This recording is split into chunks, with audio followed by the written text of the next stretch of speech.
एक राजा के शहर में एक ही मोहल्ले में दो पड़ोसिनें बहुत दिनों से रह रही थीं। दोनों के स्वभाव में भिन्नता होने की वजह से दोनों में कभी पटती नहीं थी।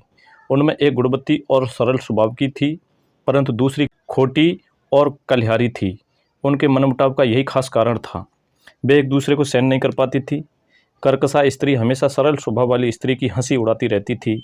जब वह किसी भी तरह सरल स्वभाव वाली स्त्री को दबा न सकी तो एक दिन उसने एक भयंकर षड्यंत्र रच डाला।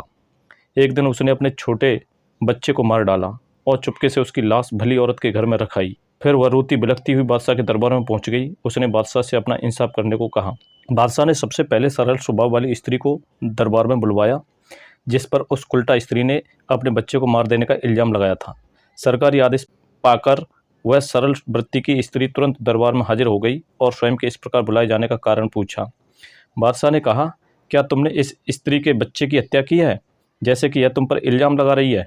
यदि नहीं तो तेरे निर्दोष होने का क्या सबूत है? तुरंत बता। वह स्त्री बोली, हुजूर, मैं नहीं जानती कि कौन इसके बच्चे की हत्या करके मेरे घर में डाल गया है। मैं सच में निर्दोष हूँ। तब बादशाह ने एक सरकारी नौकर को बुलाकर उसके कान में कुछ कहा और फिर बोला, मैं दोनों स्त्रियों के चाल चलन की जांच कराना चाहता हूं। और उसने नौकर को भेज दिया। नौकर उस मोहल्ले में पहुंचा जहां दोनों स्त्रियां रहती थीं। पूछताछ करने पर पड़ोसियों ने उसे बताया कि जिस स्त्री पर यह इल्जाम लगाया गया है वह तो बहुत ही भली है और जिसने इस पर इल्जाम लगाया है वह निहायत कर्कशा और फरेबी स्त्री है। नौकर जैसा सुनकर आया था वैसा हाल बादशाह को जाकर बता दिया।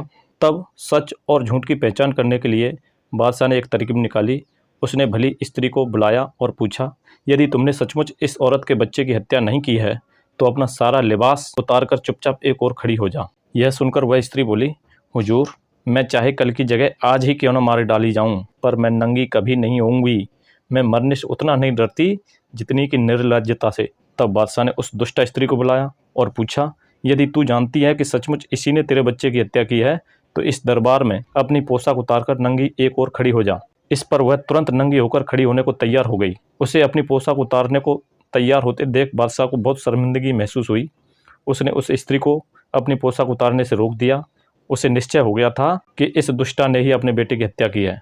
बादशाह ने सिपाहियों को उस स्त्री को पीटने का आदेश दिया। जब उसके दोनों हाथ पांव बांधे गए और सिपाही उसे पीटने को तैयार हुए तो उस स्त्री के होश ठिकाने आ गए। उसने तुरंत अपना गुनाह कबूल कर लिया।